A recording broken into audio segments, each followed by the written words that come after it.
নমস্কার সবাইকে আমার ছোট্ট রাঁধুনি ঘরে। আজকে আমি করবো পালং শাকের চচ্চড়ি বা পালং শাকের ঘন্ট, যেটাই খুশি বলো।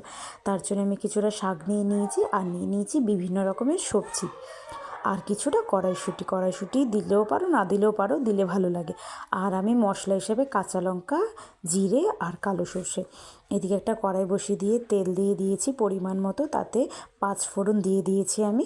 আর একেবারে সব কটা সবজি আমি ভেজে নেব। তোমরা এখানে চাইলে আরও বিভিন্ন রকম সবজি দিতে পারো, এখন শীতের সময় অনেক রকম সবজি পাওয়া যায়। আমার ঘরে টুকটাক এই ছিল, আমি এটা দিয়েই বানাচ্ছি। আর যতটা সবজি দেবে না ততটা ভালোই লাগে, শীতকালে খারাপ লাগে না, পালং শাকের সাথে ভালোই যায়।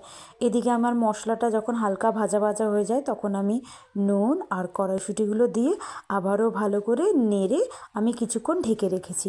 একটু জলটা টেনে আসলে আমি হলুদটা দেবো। হলুদটা দিয়েও ভালো করে নেড়ে চেড়ে নেব। সুন্দর করে নেচে নেওয়ার পর আমি আরও কিছুক্ষণ ঢাকা দিয়ে রাখবো। আমি ঢেকেই রান্না করছি, কারণ আমি এতে বেশি জল ইউজ করব না। যতটা শাক থেকে বেরোবে ততটা সামান্য একটু আমি মশলার জল দেব। এদিকে আমার সবজিগুলো যখন ভাজা ভাজা হয়ে গেছে, যখন 50% সবজিগুলো ভাজা হয়ে যাবে তখনই আমি পালং শাকটা দেব। আমি শাক আর সবজিগুলো একসাথে এই জন্যই দিইনি, কারণ পালং শাক বিশেষ করে বেশি কষাতে বা ভাজতে নেই, তাহলে এর ভিটামিনটা চলে যায়। এইবারে যখন এটা অনেকটাই হয়ে আসবে তখন কি আমি মশলাটা দেবো। মশলাটা আমি একদম অনেকটা লাস্টে এই জন্যই দিচ্ছি, কারণ এতে সর্ষে দেওয়া আছে। সর্ষে অনেক তাড়াতাড়ি দিয়ে দিলে তখন কী হয়, পুরো তরকারিটাই তেতো লাগে। ওই যে বললাম বেশি জল দেবো না, জাস্ট মশলা দেওয়া জল যেটুকুনি না দিলেই নয় ততটাই দিয়ে যায়। শাক থেকে তো জল বেরোবে, তো তা দিয়েই পুরো রান্নাটা হবে, কারণ এটা একদমই ঝোল হয় না, একদম গামাকা হয়। তো এটা আমার প্রায় অনেকটাই হয়ে গেছে। আমি দেখে নিচ্ছি সবজিগুলো সেদ্ধ হয়েছে নাকি। খুব ভালোভাবে সবজিগুলো সেদ্ধ হয়ে গেছে। তোমরা তোমাদের টেস্ট অনুযায়ী প্রথমেই বললাম সব রকম সবজি দিতে পারো। আমার কাছে এই কটাই ছিল, তো আমি এগুলো দিয়েই করছি। এটা দিয়েও ভীষণ ভালো হয়, এভাবে করে দেখবে।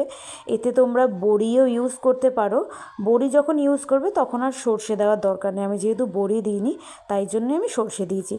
টেস্টের জন্য, টেস্টটা একটু ব্যালেন্স থাকার জন্য আমি এতে সামান্য চিনি দিয়ে দিয়েছি। চিনি অপশান, তুমি দিলেও পারো, না দিলেও পারো, যেহেতু নিরামিষ চিনিটা দিলে ভালো লাগে। এখানে যেহেতু কুমড়ো রয়েছে এমনি মিষ্টি মিষ্টি হয়। এই যে আমার ফাইনালি পাঁচমিশালি পালং শাক দিয়ে সবজি রেডি, বা পালং শাকের ঘন্ট। গরম গরম ভাতের সাথে নিরামিষ দিনে খারাপ লাগে না, ভালোই লাগে। তোমরাও করো, কেমন লেগেছে আমাকে জানিও। তোমরা বাড়িতে করো, আমাকে জানিও।